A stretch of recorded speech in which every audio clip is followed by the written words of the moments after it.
Good morning. You're listening to FloorDaily.net, and I'm Kemp Harr. I'm at the NWFA show in Nashville. It's the last day of the show. I'm with Rick Knowles. Rick, how you doing?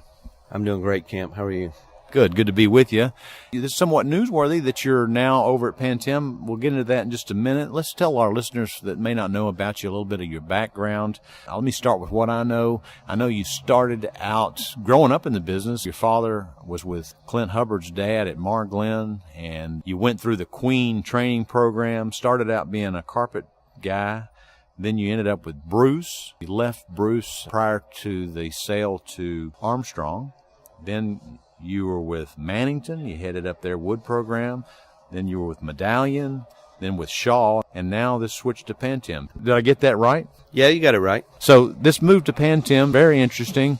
I must point out that in your 9 years at Shaw, I guess they had a vision. You joined them, and now they're the second largest domestic player in the business, right? That's correct. So you've been through this whole acquisition of Anderson, this starting up of the plant in South Pittsburgh, and it's been a busy time, hasn't it? It was a great experience. So let's talk about this decision to come over to PanTim. Well, the move to PanTim had a lot to do with the relationship with Harold Yackel, who owns the company.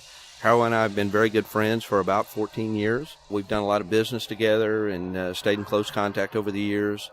And Harold needed some help with the relationships and the sales channel, and he's very good at product development and working with the factories, and just needed to spend more time on that. All right, so tell us a little bit about PanTim and who they are and kind of what makes them unique.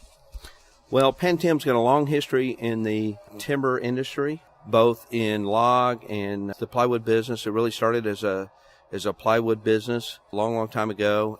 It started out of Germany. It moved to the United States. Harold's brother is running the European operations for PanTim, and Harold came to the United States. I think he fell in love about 30 years ago with an American girl and came over here. I think what makes PanTim different than a lot of, quote, importers is that we have 2 factories in Indonesia and 1 in Thailand. We're not brokers or people that are just looking for factories to bring products in the United States. We own that capacity and own the responsibility of moving that capacity both in North America and Europe. So this is not an arm's length relationship you have with this production, and you are basically the sales arm for this factory, right?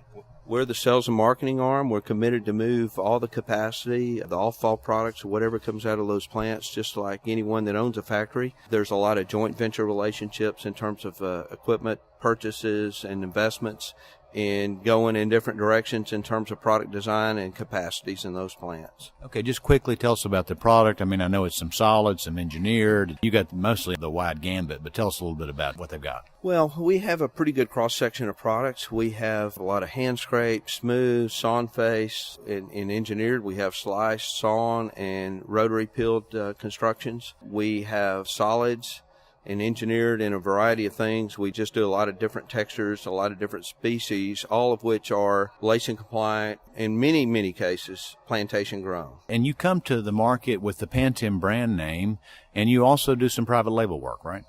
We do a lot of private label work, Kemp. As you know, most distributors today have branded programs, typically which are domestic, and then they have their own private label programs, and we fit very nicely in that. We have some branded product offerings, but most of what we do is just fitting into those private label programs that the local distributor is taking to market in their area. And if somebody wants to find out a little bit more about PanTim, where would they find out about the company? Well, we have a website, PanTimHardwoodFloors.com. You can go on that website and get a pretty good overview of the different products that we have to offer. All right, so you've been at the show, as I mentioned at the beginning. This is the second day of the show. You were telling me that you've been impressed with the scope and the type of attendees. Tell us a little bit about your review of the show. Well, I probably hadn't been on the show in 3 or 4 years just because there's typically another industry event that conflicts with this, and I've typically gone to that instead. As we've at Shaw, we divided those responsibilities up. I was very impressed with the attendance yesterday and the activity. We were covered up. I know you came by a couple of times. We were totally covered up all day yesterday. But probably the single most exciting NWFA day I've ever had in my career, and I've been to these things a lot of years. Did you go to the opening session? I did not. I had meetings. Well, that was pretty exciting, too. I think it's been a good show, and the attendance is up 15% this year from last year, so Michael Martin's doing a good job. with it. So anyway, it's great to catch up with you, Rick. Good luck at PanTim. Again, we're talking to Rick Knowles, who is VP of Sales and Marketing with PanTim, and you've been listening to Kemp Harr and FloorDaily.net.